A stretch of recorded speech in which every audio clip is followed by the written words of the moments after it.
if you find it.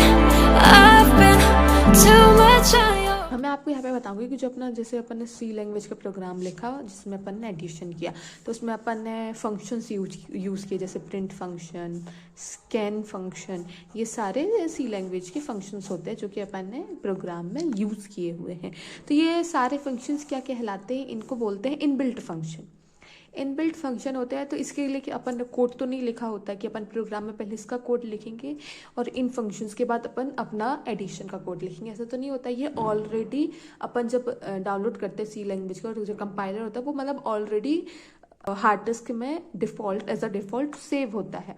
अपन इसको ये जाके सेव होता है लाइब्रेरी सेक्शन में। यहाँ पे मैं आपको बना के बताऊंगी, ये अपनी लाइब्रेरीज है। और जैसे कि आप जानते हैं कि अपन सबसे पहले कोड में जो सबसे पहले अपन वहाँ पे कुछ ऐसे लिखते हैं, हैश इंक्लूड stdio.h नीचे लिख दिया, ये असल में सीधा लिखा रहता है। या फिर हैश इंक्लूड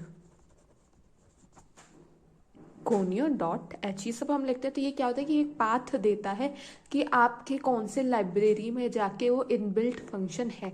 तो हम आपको यहाँ दिखा, जैसे यहाँ पे ये लाइब्रेरी से, तो इनके हम नेम दे देते हैं। यहाँ पे तीन लाइब्रेरी है, कि stdio की है, कोनियो की और एक ये स्ट्रिंग की है। तो इनके भी कुछ एक्सटेंशंस होते हैं। इसका लाइब्रेरी का सेक्शन होता है lib.lib, इनका हम एक्सटेंशन लिख देते हैं।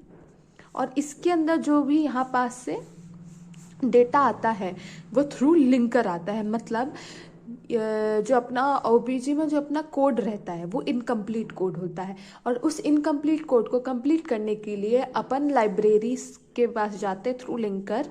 लिंकर क्या करता है कि ये ऑब्जेक्ट कोड को लाइब्रेरी के कोड से कनेक्ट करता है। लिंकर का सिर्फ यही काम होता है। और यहाँ पे लिंकर ये ऐसा क्यों करता है, क्योंकि इस इनकम्प्लीट ऑब्जेक्ट कोड को कंप्लीट बनाने के लिए वो ऐसा करता है, ये प्रोसेस को करता है।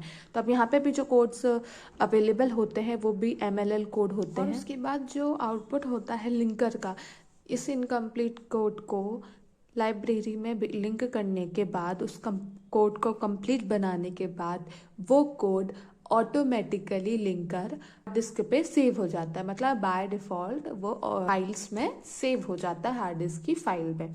एंड देन यहाँ पे अपनी फाइनल फाइल होती है जिसमें पूरा कोड आके यहाँ प्रेजेंट हो जाता है। जैसे ये अपना पूरा कोड है जो कि मशीन लेवल लैंग्वेज के फॉर्म में होता है, MLL।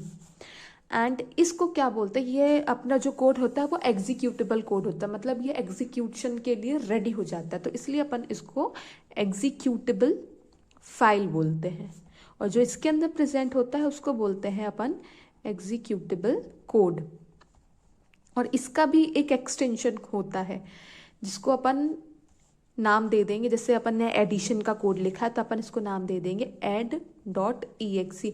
ये आपने अपने पीसी में देखा होगा कि आपका एक सोर्स कोड होता है जिसका add.c एक्सटेंशन होता है, और उसके बाद आपका ये ऑब्जेक्ट कोड होता है। उसके बाद आपका जो एग्जीक्यूटेबल फाइल रेडी हो जाती है फॉर एग्जीक्यूशन, उसका add.exe या जो भी आपका यहाँ पे नेम रहेगा वो आपके कोड पे डिपेंड करता है। और .exe इसका एक्सटेंशन होता है। तो ये एग्जीक्यूटेबल कोड होता है। एंड देन जो कोड होता है वो एग्जीक्यूशन के लिए रेडी हो जाता है।